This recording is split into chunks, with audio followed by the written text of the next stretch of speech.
Koe hui taha be ai Kosipeli koe na malanga ke ka apostolo he whakafo o. Koe Kosipeli be e ko si sukraisi. Ai ne haere mai o ne veteangi tau tolu me setane, pa ne pekia, ke laiki ai ulu o setane, pa ne toi tu ke ikunai a setane, ikunai mo mate, ma tau tolu. Pa malanga aki ia, i ono hua whae whakato malam, wha mure anga hana ke ngai pure anga. Ko i ke whakakau ki tau tolu, ke no pure anga he ten toi haere mai. Ke whakamau, ai mo ui, mo pekia. Ko kuki whakamau po tuia, ai taha i Kosipeli koe whamatala ki ai whakafo e ka apostolo e whakafo o. Sai ka paurewa o ku taha pe ai Kosipeli tau amanaki. Koe whaunga koe pe koe hoko koe o e tala noa e Faa'i Kosipeli, te tau mauai ai mea tatau, o me mea fua taha pe ai ngai mea lalahi koe o tala noa e ngai Kosipeli. Pako whamke whotua tueni, o ku iai e tala noa lalahi e fitu, o ku whaoloto i e Faa'i Kosipeli. Aia, koe Kosipeli ko toa pe e whakamaa bobo ki tala noa lalahi e fitu.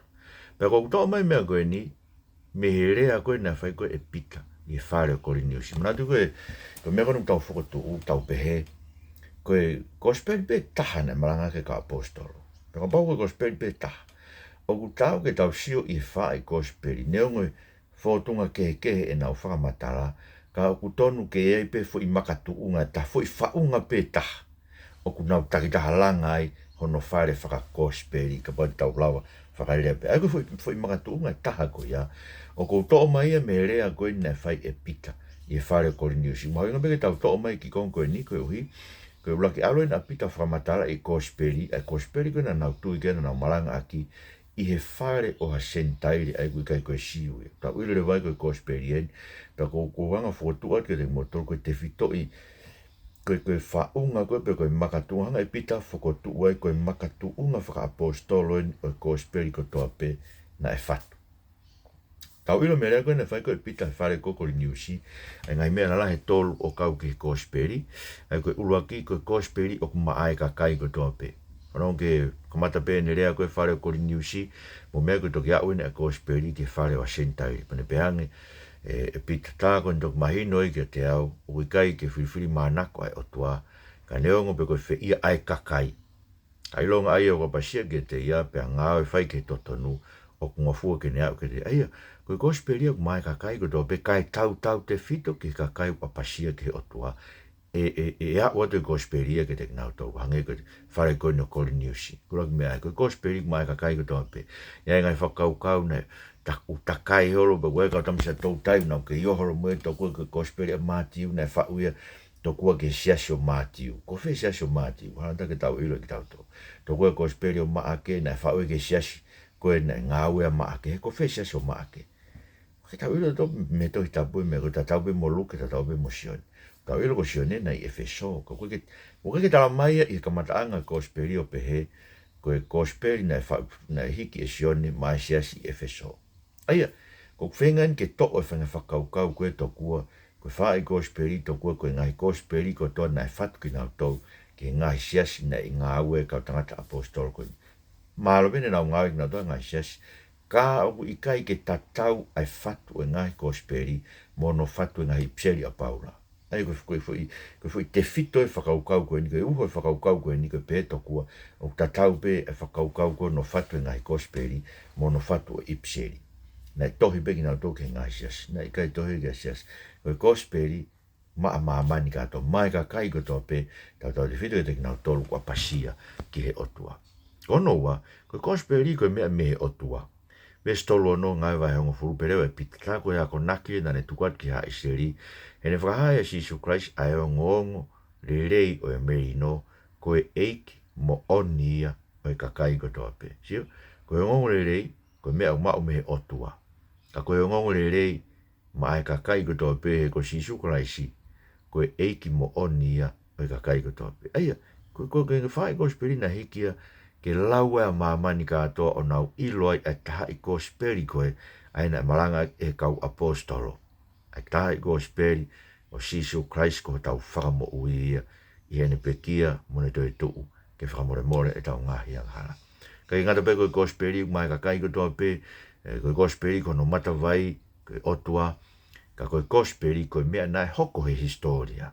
Ai koe mea moni, koe lotu ai kristiani matuunga historia. Koe mea whakahistoria, whamataru, koe whakamooni whakahistoria. Kainga koe, kehe pe mooni whakahistoria, no sivi e mooni whakahistoria, moi mooni whakasainisi. Koe mooni whakasainisi, o sivi ia he whare whakakemi. Awe e ki ai o hui ngai testi upi pia, o spea haka, mauai masima, pia hawhinga me pe. O koe kai pehe na tulai mooni whakahistoria.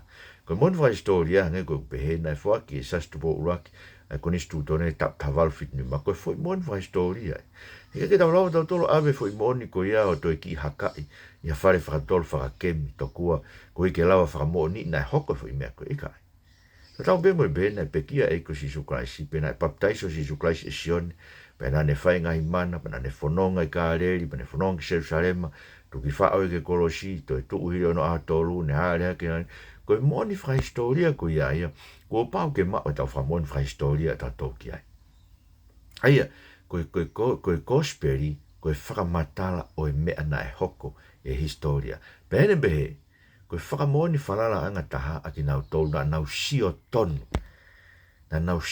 tonu i he Kosipeli whamoni whalala taha ki nau tolu nau sio tonu ko e Kosipeli ko nau tolu i te tau whalala ki ai pia ko mea utala mai koe pita ke te tau tolu. Koe ngai mea koe nuk mau tala no mau hiki tohe ke te mau tolu. Koe mea na mau mamatai. Matala koe ua pita koe, e ua pita vahe uruaki, me tala mai ke te tau tolu e vesta hao no ne pehe.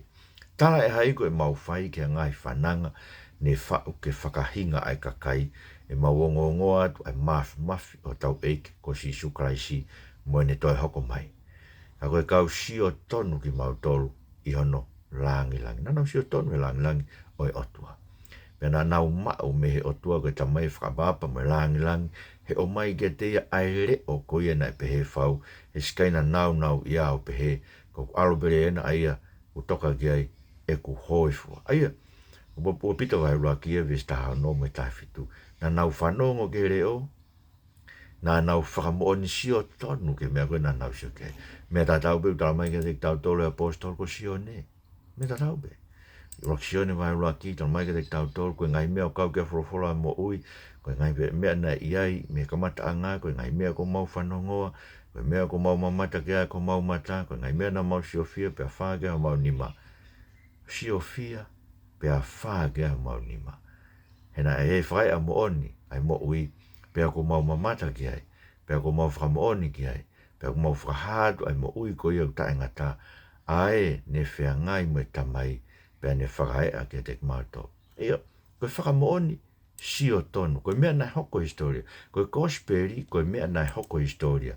Me ta tau tala mai, paula ke te tau tolu he haha holo koe e ko si Isu Kraisi, o ne behe, ne ausi e ne haa koe ki a ki fasi, pe a hiria, na ne haa ke kaunga fulmaua, pe a ne haa ke a kāinga lotu e toko nima ngeau tupu whakataha. Aia u kei tolongani o nau toko lahi ka kua mohe o nau ni. Rako rinto vai tahani mai vesi ono. Ai koe uhinga a paula. Nea ka kaina nau sio tonu e mea koe ni. Pau ke whemau ke whakamoa ni.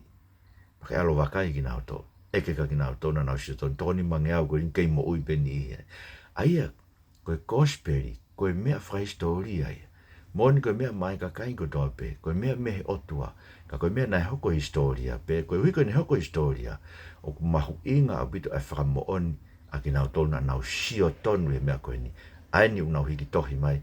Ai mea kou tau lau ai i e ngai Kosipeli. Mule tau e lau koe a si suko e ka Tomasi. Tomas manu ia ka koe ia na e ikai ke mamata kai tui pe.